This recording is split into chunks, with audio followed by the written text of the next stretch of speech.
numérique dans l'empreinte environnementale des musées et quelles pistes pour une stratégie numérique plus durable? Les réponses avec mon invité, Romane Clément. Bonjour Romane. Bonjour Marlène. Tu es cofondatrice de l'agence d'innovation et de design Control-S et tu co-animes l'Augure Lab numérique responsable, un programme d'expérimentation collective soutenu par le ministère de la Culture. Nous en parlerons dans quelques instants. Concilier utilisation du numérique et transition écologique dans nos musées, c'est parti pour Sans Réserve.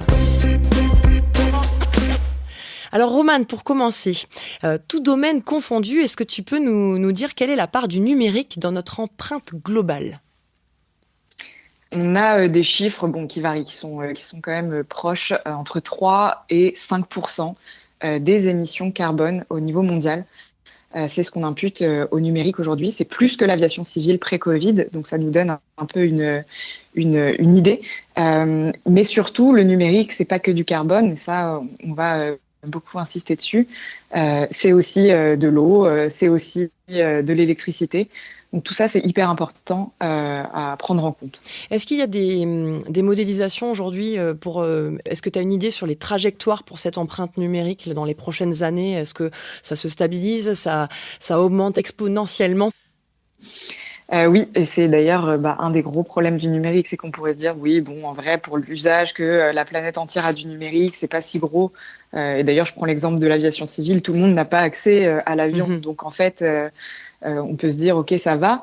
En fait, ça va pas parce que le numérique représente notamment un des secteurs où il y a la plus grosse augmentation, en fait, la plus grosse prévision de part des émissions carbone. On parle de 187% en 2050. Et dans le secteur culturel, tu parlais tout à l'heure des principaux impacts environnementaux. Ils sont situés où, ces impacts environnementaux et sociaux ? Alors déjà, le numérique n'est pas le gros de l'impact environnemental du secteur culturel. C'est important de le dire. Nous, on travaille dessus parce que c'est pas le plus gros qu'il faut pas travailler dessus et qu'il faut pas le prendre en compte. Bien sûr. C'est aussi important parce qu'il y a justement cette progression et qu'on le voit dans les stratégies. C'est un peu l'innovation égale numérique ou n'est pas.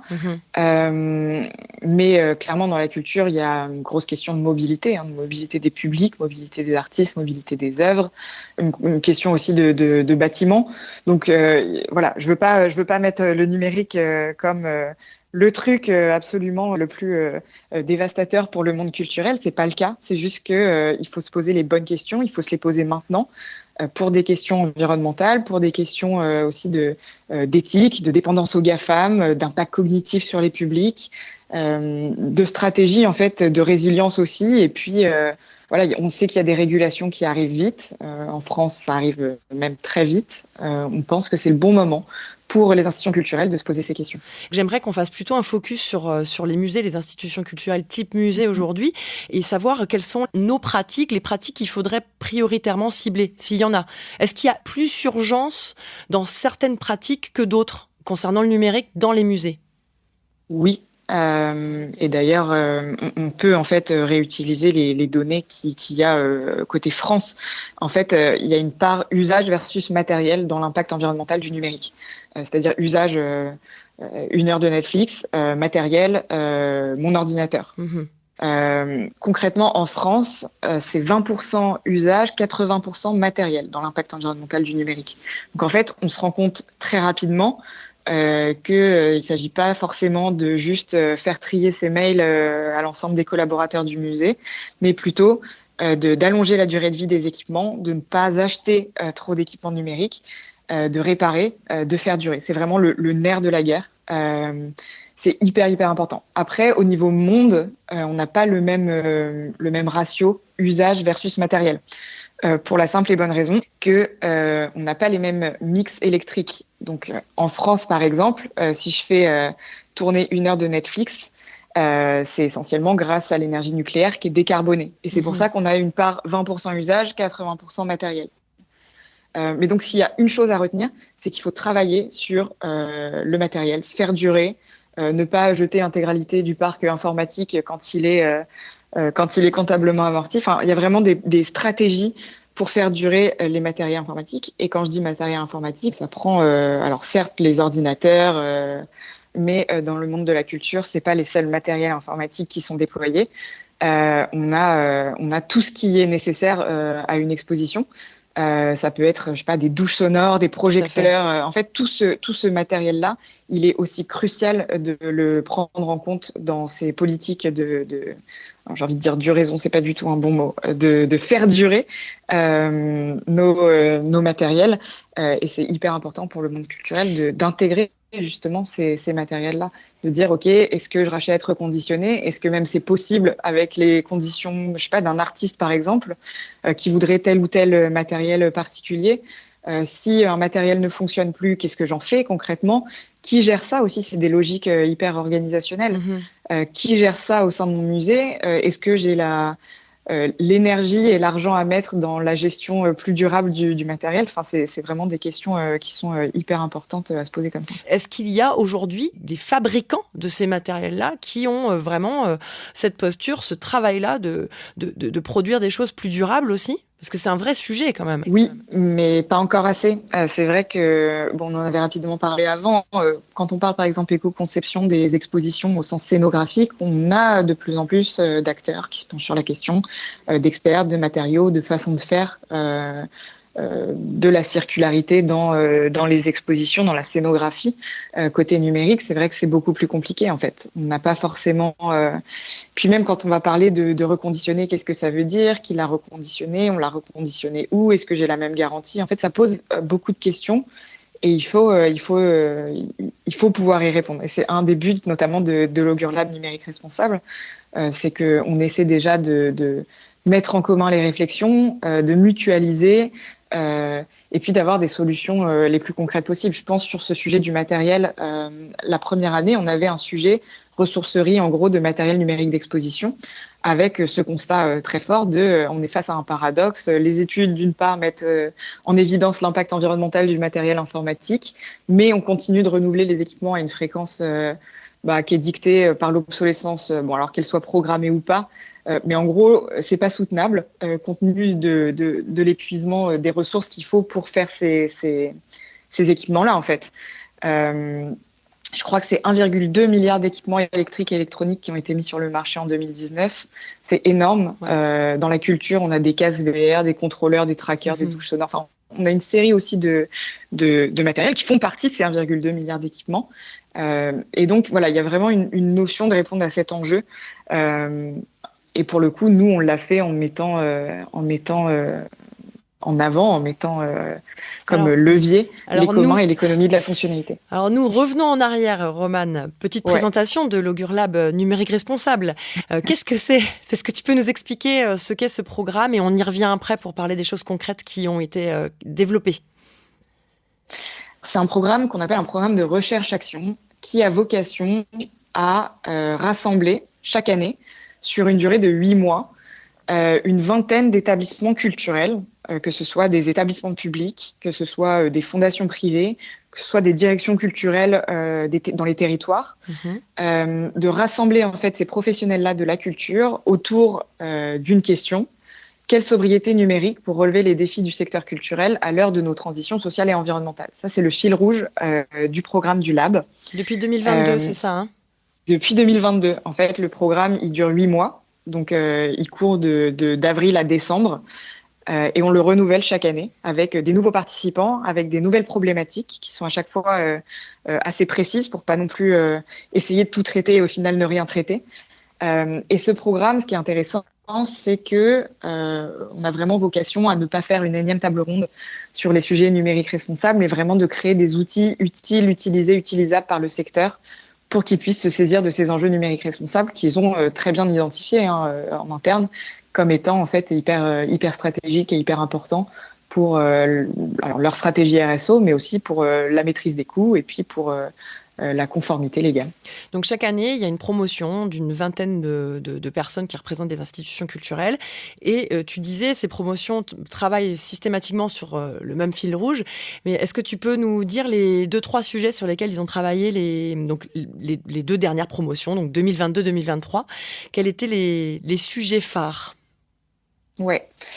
Alors, 2022, on a eu un sujet infrastructure. C'est ce dont on vient de discuter un petit peu, matériel. OK, comment on fait concrètement pour réduire l'impact environnemental du matériel? Ça passe par quoi? Donc ça, c'était le premier sujet. Le deuxième sujet, c'était l'impact de la communication numérique. YouTube, Twitch, TikTok, Instagram, Facebook, Twitter, LinkedIn, site web, tout ça, concrètement, si on doit donner un équivalent CO2, ça représente quoi? Donc c'était une vraie attente des participants, hein. Tout ça, on le sort pas de notre chapeau, ça sort de ces participants-là, de ces professionnels de la culture. Et qu'est-ce qu'il en ressort? Alors, comment vous travaillez sur ces 8 mois? Ça représente quoi en termes d'implication aussi des structures? Et est-ce qu'il y a différents steps, j'imagine? Ouais, et je complète d'ailleurs ce que tu dis. On a communication, on a infrastructure, on a médiation, on a archivage et conservation. Donc, on a vraiment essayé d'avoir une vision la plus large possible de la culture. Et en fait, il y a vraiment un truc, c'est qu'on s'est dit le numérique responsable ne doit pas être qu'une question d'optimisation dans les DSI. Oui. Ça doit toucher en fait tous les métiers de la culture. Et c'est hyper important pour nous d'avoir ça. Le lab, il est hyper séquencé, tu l'as dit. Le but, c'était pas d'enfermer les professionnels de la culture 8 mois dans une salle et de leur dire débrouillez-vous sur ces questions, même si ça aurait été plus facile. On a vraiment essayé de séquencer ça en 6 étapes. La première étape, c'est l'étape de sensibilisation pour les nouveaux participants, avec l'idée de se dire on doit tous partir de la même base de connaissances. Donc, on fait intervenir des gens. Je pensais notamment à Samuel Valency du Shift Project, Oui. qui est l'auteur de Décarbonons la culture, qui intervient chaque année depuis 2022 pour mettre à disposition son savoir, ce qu'il a fait pendant ses rédactions de ce rapport-là, et puis son expérience aussi de metteur en scène accessoirement. Donc on essaie vraiment d'avoir ces interventions et de se dire on part tous du même sujet. On se dit pourquoi c'est important de parler du numérique responsable, pourquoi on se réunit cette année pour le faire. Voilà, c'est un peu la base, le lancement. Oui, on pose une culture commune. Exactement, pour être sûr que tout le monde parle le même langage. Ensuite, on a une phase de problématisation. Problématisation où on va sur les 3 thématiques qui ont été identifiées. Donc, par exemple, archivage et conservation, communication.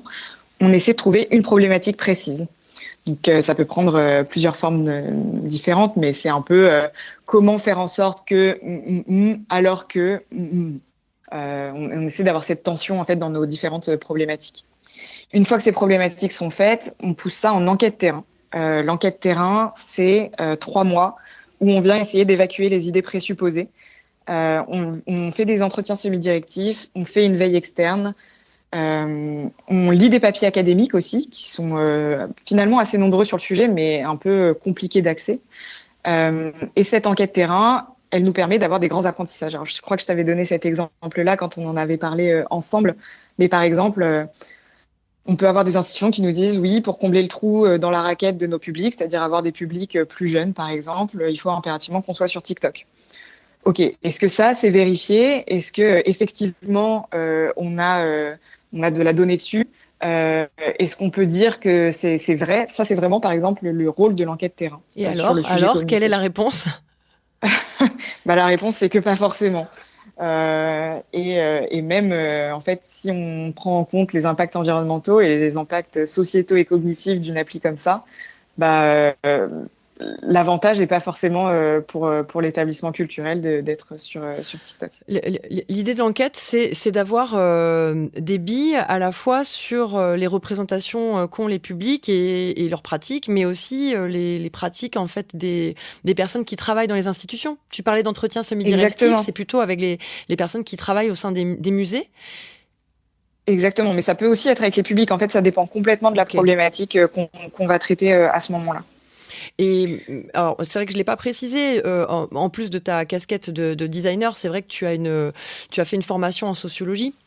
Et c'est tous ces outils-là que tu déploies sur le terrain et qui fait que vous disposez aussi d'un matériau d'enquête qui peut nourrir le projet. Moi, je me pose une question. Est-ce que vous avez des infos sur des attentes que pourraient avoir nos publics, pas uniquement sur cette dimension réseaux sociaux justement, mais sur l'expérience numérique dans nos musées? Est-ce qu'il y a des attentes sur ça? Enfin, est-ce qu'il y a des études qui ont déjà interrogé ça ou pas? Oui, souvent à l'échelle des établissements, hein, ils le font. Ils font des enquêtes auprès de leur public. Alors ça dépend. Toi, t'en as pas fait? T'as pas questionné ça? Nous, on a travaillé sur la première promotion sur le sujet médiation. Alors, comment on l'a tourné? C'est pas juste médiation au sens large. On s'est dit, OK, les établissements, quand ils mettent en place une médiation numérique, c'est pour quoi faire? Est-ce que c'est pour combler un besoin d'innovation? Est-ce que c'est pour avoir des financements, justement, qui financent cette innovation numérique? Est-ce que c'est pour l'effet waouh que ça a sur les publics? Est-ce que c'est pour dire, regardez, on le fait parce qu'on sait le faire? Et donc, c'était hyper intéressant de creuser plutôt côté établissement, donc pas forcément côté public à ce moment-là de l'enquête, mais plutôt côté établissement. Qu'est-ce qui fait que vous mettez en place de la médiation numérique? Et ce qui est hyper intéressant, et c'est d'ailleurs le prototype qui est sorti de cette thématique-là, de la première année, c'est de se dire qu'avec de la médiation low-tech, on pouvait atteindre les mêmes objectifs, que ce soit un objectif d'effet waouh, que ce soit un objectif de retenir vraiment ce module de médiation, ce dispositif de médiation. On y pense, on se dit, ouais, c'est super bien pensé, c'est super smart. En fait, ces espèces de critères qu'on recherche dans la médiation numérique pouvaient être remplis avec de la médiation low-tech. Tu peux préciser ce que tu appelles low-tech? Low-tech, c'est l'inverse de high-tech, c'est se dire que y a peu ou pas de numérique qui est mobilisé. Et s'il y a du numérique qui est mobilisé, il répond à des critères, notamment par exemple de réparabilité, de commun, d'ouverture. Il peut y avoir du numérique, on n'est pas sur du... Il peut y avoir du numérique. Mais c'est vrai que dans la veille qu'on a faite, il y en avait beaucoup qui n'étaient pas numériques. Et c'était hyper intéressant et stimulant d'avoir cette veille à l'échelle mondiale de dispositifs effet waouh, mais qui ne mobilisaient pas forcément de numérique. Tu parles justement de prototypes, c'est ça qui me semble qui est très intéressant aussi dans votre démarche, c'est qu'il y a vraiment un aboutissement sur ce programme du Lab, c'est d'arriver avec un certain nombre de prototypes sur des sujets donnés, on en a parlé à l'instant. Et il y a un vrai sujet, c'est quelle solution, comment on peut faire pour concilier les enjeux de visibilité qu'on a, nous, en tant qu'institution. Il faut qu'on nous voit, il faut qu'on nous connaisse, il faut qu'on vienne nous voir, il faut que les visiteurs viennent dans nos établissements. Et comment on concilie ça, cette visibilité, avec une éco-responsabilité d'une stratégie de communication, par exemple, sur nos réseaux sociaux. Et donc, vous avez abouti à un prototypage, le Club des 5 cobayes. Et j'aimerais que tu nous en parles. Ouais. Ça, c'est une très bonne représentation en plus de ce que peut être un prototype. En fait, prototype, ça s'entend au sens très large. Ça prend des formes hyper différentes. Tu l'as dit, des livres blancs, des arbres de décision interactifs, des calculateurs, donc des Excel, mais aussi des formats un petit peu différents, comme ce Club des cobayes. Donc, en fait, c'est une initiative qui réunit 5 institutions culturelles. On a le Muséum national d'histoire naturelle, on a le Palais de Tokyo, l'Opéra de Lyon, le 104 et les Champs libres. Donc diverses aussi bien dans leur forme, dans ce qu'elles font, mais aussi sur le territoire. C'est important pour nous de ne pas avoir que des institutions parisiennes. Concrètement, le Club des cobayes, du coup, ça réunit ces 5 institutions et on s'est dit qu'elles étaient prêtes à relever le défi d'une communication plus éthique et responsable avec des membres qui, du coup, sont pas simplement des observateurs, mais vraiment des acteurs engagés qui pendant 6 mois, expérimentent, partagent et évoluent ensemble vers ce qu'on a appelé une communication plus consciente et radicalement plus sobre. Concrètement, l'objectif principal, c'est de repenser la communication sur les réseaux sociaux à travers 4 axes un peu fondamentaux: optimiser, ralentir, temporaliser et renoncer. L'idée, c'est que chaque mois, les membres, donc il y en a 2 à peu près par institution, on se retrouve sur une visio et ils s'engagent dans des défis concrets. En disant, OK, moi, pour ce mois-là, je vais me positionner sur telle action. Il y a une liste d'actions, en fait, à peu près 35 actions, qui sont toutes liées à une fiche explication tutoriel. Donc, je vais donner un exemple très simple. Réduire systématiquement le poids des vidéos mises en ligne. Donc, on donne une target, 720p, voire 480p en fonction du contexte de visionnage. On explique qui l'a déjà mis en place, on explique comment faire. Et puis surtout, on prend leur retour. Ils disent, oui, mais moi, en fait, mon community manager, on s'est rendu compte qu'il faisait tout sur son téléphone. Donc, comment je fais pour compresser les vidéos directement depuis le téléphone? Enfin, voilà, c'est vraiment une espèce de jeu, de défi chaque mois où ils se positionnent sur des actions qui font partie de la liste. Ils peuvent aussi ajouter des actions. On n'a pas la science infuse, on n'a pas mis les 35 uniques actions pour une communication plus sobre. Donc, ils viennent compléter ces fiches-là. Et ensuite, à la fin du mois, on fait le point. OK, qui a fait quoi, qui a réussi, quels ont été les principaux obstacles. Et tout ça, on le consigne dans un journal des péripéties opérationnelles. Et ce journal-là, il sera publié à la fin des 6 mois pour qu'en fait, les institutions culturelles qui n'ont pas participé au Club des Cobayes puissent quand même se dire, voilà, j'ai une liste de 35 actions avec des tutoriels, avec qui l'a mis en place. Et je peux commencer en fait à le faire, moi, dans mon institution, en sachant quels ont été les obstacles qui ont été rencontrés par les autres institutions. Ouais, l'idée, c'est de voir ce qui est facile à mettre en œuvre et ce qui l'est un peu moins. Et j'ai vu qu'il y avait des questions aussi de sauvegarde d'archives, enfin de suppression des archives. Ils ont déjà testé ça, de supprimer des postes qui ont plus de 3 ans, par exemple. Ils ont réussi à se lancer là-dedans ou pas ? Carrément. Et d'ailleurs, pour être honnête, les premiers mois, on a eu des actions qui étaient beaucoup plus radicales que ce qu'on pensait. L'idée derrière le Club des Cobayes, c'était, OK, ils vont choisir des actions qui sont très simples à mettre en place, qui sont très opérationnelles. Et petit à petit, d'un mois à l'autre, sur une sorte de principe de cohérence, ils vont commencer à mettre en place des actions de plus en plus complexes et stratégiques. Et en fait, non, ils se sont très vite lancés sur ce genre de choses qui n'est pas anodine, en fait. Et il y a beaucoup d'institutions qui ont déjà supprimé. Alors, ça peut être soit les archives cachées, par exemple sur Instagram, tout s'archive, soit les archives, en effet, d'une page Instagram où il y aurait 2000 publications, dont des publications qui correspondent plus du tout à la DA, à la stratégie, à l'ADN du lieu. Et ça a pu, en effet, être supprimé par les différentes institutions. Donc, on aura une restitution, enfin des informations sur le retour d'expérience des cobayes d'ici l'été 2024 ? Exactement. La dernière réunion avec le Club des Cobayes est en juin. Et nous, ensuite, on s'occupe de mettre en forme ce journal des péripéties. Et puis, on aimerait bien faire un petit événement de restitution. Et le Lab 2024 a commencé, il me semble. On est en plein dedans. Exactement. On est en plein dedans. C'est quoi les thématiques de cette année ? Alors, les thématiques de cette année, on a évaluation et mesure, logiciels et outils et mutualisation. Donc, à nouveau, c'est des thématiques qui nous viennent des participants et qu'on a commencé à traiter du coup dès avril 2024 pour une restitution en décembre 2024 à laquelle vous êtes tous conviés d'ailleurs. C'est tout le secteur culturel et même extra-culturel, soyons fous, qui peut participer à cette restitution. Et en entendant, par contre, on l'a pas précisé, toutes les ressources, tous les conseils, les prototypes de l'Augure Lab sont accessibles à toutes et à tous. Et je vous partage les liens sur le site du Quai des Savoirs, évidemment, et avec toutes les références qu'on a partagées dans cette émission. Sans réserve, c'est terminé pour aujourd'hui. Encore un grand merci à mon invité Romane Clément. Et toujours dans la collection Musée Durable, je vous invite à écouter nos 2 précédents podcasts sur les expositions responsables et sur les mobilités douces. N'hésitez pas à nous suivre et à en parler autour de vous. Faites du bruit sans réserve, une émission présentée par Marlène Stricot, à la prise de son Laurent Codoul, réalisation Arnaud Maisonneuve, une production Quai des Savoirs. Je vous dis à très vite et surtout, restez curieux.